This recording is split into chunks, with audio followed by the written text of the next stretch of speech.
One of the objectives we should set ourselves is to ensure that the path into work of those leaving the armed services should be supported so that they can continue to fulfil their potential in the civilian workforce. Across the UK, veterans are less likely to be in work than the general population and nearly twice as likely to be unemployed. Now, there are reasons why working-age veterans face particular challenges. Often, those who join the armed forces at a young age do so as an alternative career path to further or higher education or civilian employment. Some will choose that because they don't feel they have perhaps an aptitude for conventional learning. And up to 50% of army recruits have literacy and numeracy skills which are below the standard expected of school leavers at 16. Those in older age groups leaving the services often feel less confident, for example, in their computer skills. But, and this is a very important caveat, a career in the services can also enable an individual to develop very real and useful skills which can be a useful asset to a civilian employer. As business and the community acknowledge, with over 200 trades in the army alone, armed forces personnel receive advanced training in a number of technical roles including engineering, project management, communications, logistics, IT and a wider range than that, all transferable to a civilian workplace. But the issue is often that those skills don't result in a formal qualification which an employer outside the services can recognise as an indicator of a particular skill set and a given level of proficiency.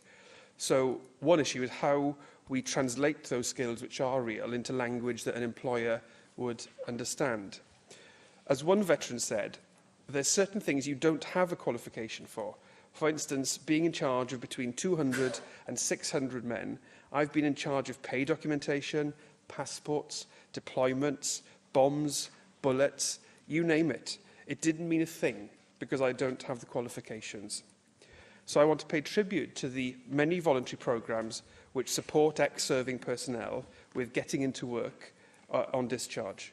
Getting You Back to Work by the Poppy programme, the Ex-Forces Employment Programme, the British Legion Online Mentoring Programme, and also LiveWorks, which is here at the Assembly next week, which is a 5-day course with coaching, interview preparation and CV workshops provided by the British Legion. I'm also aware the Welsh Government works very closely with voluntary bodies supporting ex-service personnel, and many have benefited from the Armed Forces Employability Pathway and also from Jobs Growth Wales. But I would ask the Government, as it rolls out its programme for apprenticeships and the new Skills Gateway in this Assembly, to consider how they can also be used to help service personnel fulfil their potential in the civilian workforce. And I know that there's good work happening within the apprenticeship pathway. It is a matter of pride, as other members have said, that local authorities, all local authorities and health boards in Wales have armed forces champions. And I would encourage businesses also to sign the Armed Forces Covenant, which supports veterans into work by guaranteeing interviews to veterans, recognising military skills at interview and actively seeking to raise awareness of job opportunities amongst those leaving the services.